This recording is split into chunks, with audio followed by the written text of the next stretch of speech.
On this episode of Redlit, while we're on the subject of homeowners associations, here's the story of how my parents' WA tried to use a 40-year-old rule to stop them from repairing hurricane damage and got the shaft for their trouble. A woman let her dog shit on the airport floor, so I shit on her plans. While we're on the subject of homeowners associations, here's the story of how my parents' WA tried to use a 40-year-old rule to stop them from repairing hurricane damage and got the shaft for their trouble. A few months back, as you all may remember, Florida got pretty beaten up by a couple of hurricanes. My folks live down there, and while none of the damage that they sustained was life-alteringly horrible or home-destroying, homeowners insurance kicked in and they had some water damage through the roof. They also needed a new one because of all of the shingles that had come off, debris that had punctured it. My folks looked through roofing options and determined that a metal roof would be a great option to reduce damage, maintenance on their home. Plus, it would serve as a more energy-efficient option with passive solar collection and fewer thermal losses in the summer, winter. It's more expensive, but my dad was basically our personal finance incarnate while I was growing up. He's in his 60s and has finally concluded that he has fuck you money so long as that community is concerned. So the roof was a good investment. It looked like a win-win-win with that roof. Then they reviewed the WA and saw that, as of 1989, metal roofs are prohibited in the neighborhood, subject to fines and mandatory removal. Reviewing the bylaw further showed that it was clearly referring to older, crappier tin roofs, not a proper metal one like today's market provides, which looks great and has all of those other benefits. My folks wanted to play by the rules, though, and called up the WA to explain the situation. WA was friendly and said that they would be looking into that bylaw, and that my folks weren't the only ones who requested that they be allowed to have a metal roof. My parents couldn't get a roofing contractor in for a few months anyway. Too much demand since everyone else's roof got wrecked. So they waited a few weeks and got nothing new out of the WA. Tried again a few weeks later. Nothing. After 2 months of this, they said fuck it and started construction on the metal roof. Popular opinion in the neighborhood was on their side, and the roof was covered with a tarp that wouldn't last forever. The new roof got installed over the course of a few days, and then we found out the HOA's shittiness. The neighborhood has a nice brick sign out front that says, "Welcome to neighborhood name." It's very classy, very nice, and was very damaged in a hurricane. The WA was strapped for money due to other repairs dues, and some prick had the bright idea to impose as many fines as they could on the neighborhood to pay for these repairs. Starting with my folks, they served my folks with a letter claiming that they were in violation of the WA, and demanded a $25,000 fine and that they remove it, which is, of course, absurd. My poor mother is very much a play-by-the-rules sort, and she was worried sick. Dad's ex-Navy and a contract negotiator. He essentially checked his 60-year-old knuckles and said, "Oh, you little shits wanna play, do ya?" Quote. So they set about researching and making some calls. Poor mom kept waking up at 1 a.m. unable to sleep, and I felt terrible for her as she went through this. But then, they had a breakthrough. A few weeks after being served. I'm fuzzy on the timeline since I don't live in Florida. It may have been less. There was essentially a burn them at the stake meeting of the WA where my parents could defend themselves for an absurdly short amount of time and the WA could rip into them for daring to defy their wrath. So my mom, because she's more social, has a better temper than dad, comes up to speak, and lets the WA know that they can't do this. WA smirks and says that they sure can. They have a 40-year-old statute saying that they can. Mom says, "You do, but I have state law on my side, which supersedes your statute." Turns out, there's a law in Florida stating that in WA, or really, any regulation, cannot be used to prevent an eco-friendly improvement from taking place on anyone's private property.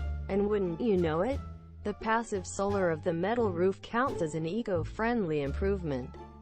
Turns out, the roofing contractors have dealt with similar stuff before. When Dad mentioned what was going on to them, the contracting officer pulled out a few letters of accreditation and a few past cases where the court had determined that their product was eco-friendly, and forced the WA to pay all legal fees. My mom produced all of this for the shitty WA, who had to admit that this was in fact ironclad. Strapped for money as they were, they couldn't afford to pay a lawyer. WA head growls, "Is that all?" Quote, "Mom turns up the sweetness to 11. No, I see in the bylaws that we can vote to impeach board members at any WA meeting and to elect their replacements. I move to impeach all of you. I nominate my husband." And she rattles off a list of names. WA is stunned. While Dad looked into the legal, Mom looked into the new neighborhood. Popular opinion was on their side, and the hearing was public for the neighborhood. Mom convinced a majority of the homeowners to attend and remove the board for their crappy policy.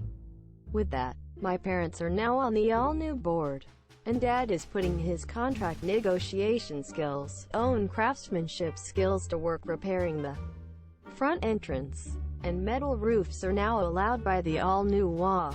A woman let her dog shit on the airport floor, so I shit on her plans.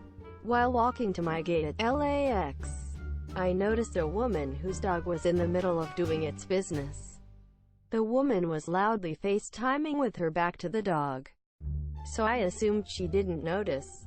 That was likely the thought shared by the gentleman who tried to get her attention.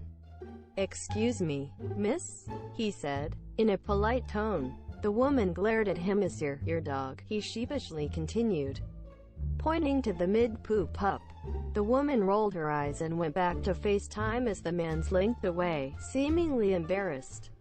"Some people," she bellowed to her FaceTime companion with no hint of irony, "are just so damned rude." When her dog finished, the woman started walking away, leaving everything right on the airport floor. Another woman tried to stop her. "You're not going to clean that up?" she asked, as shocked as the rest of us were. "They have people for that," the offender replied, disappearing into the crowd, as much as someone yelling into their phone can disappear into a crowd. I stood near the pile and warned people to walk around it while someone else got a maintenance worker's attention. No one said anything. We were so shocked that anyone could be that horrible. When I got to my gate, the woman was there, too. Great, we were both going to Tokyo. When I travel abroad, I get embarrassed by other Americans doing things 100 times less embarrassing than leaving animal feces on the floor of an airport. To make it worse, her dog was now barking at everyone who walked by. I have nothing against people flying with their dogs. I do it often, but it is a privilege I take seriously. My dog is well trained and behaves better than most people. He certainly behaves better than that asshole. Speaking of assholes, there is a pet relief area inside LAX, past security, just 2 gates away from where the party pooper let her dog go to town. It didn't matter. She was the type of person to litter 3 feet from an empty garbage can. While her dog barked at the world, the woman had moved from FaceTiming with no headphones to listening to music with no headphones. I don't like to throw around the word sociopath, but I don't know how else I could explain just how selfish and terrible of a person she was. I'd bet her car was somewhere in long-term parking, parked across 3 spots with paint on the bumper from the child's bike she hit without leaving a note. Everyone else tried to ignore her, sitting as far away from her as they could. I am not everyone else. I sat down right next to the horrible woman. "Are you going to London on business?" Quote, I said. "I'm going to Tokyo," she responded gruffly, annoyed that I interrupted her DJing. "Oh," I said. "Then you better hurry. That flight got moved to gate 53C. This is the flight to London." I figured I could give her a little moment of panic as payback for how terribly she was treating everyone. I didn't predict what would happen next. She grabbed her bags and her dog in a huff, and stormed out of the gate without even checking.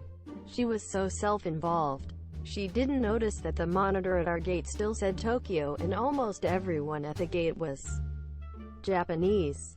Based on her actions, she believed me that the fight had been moved.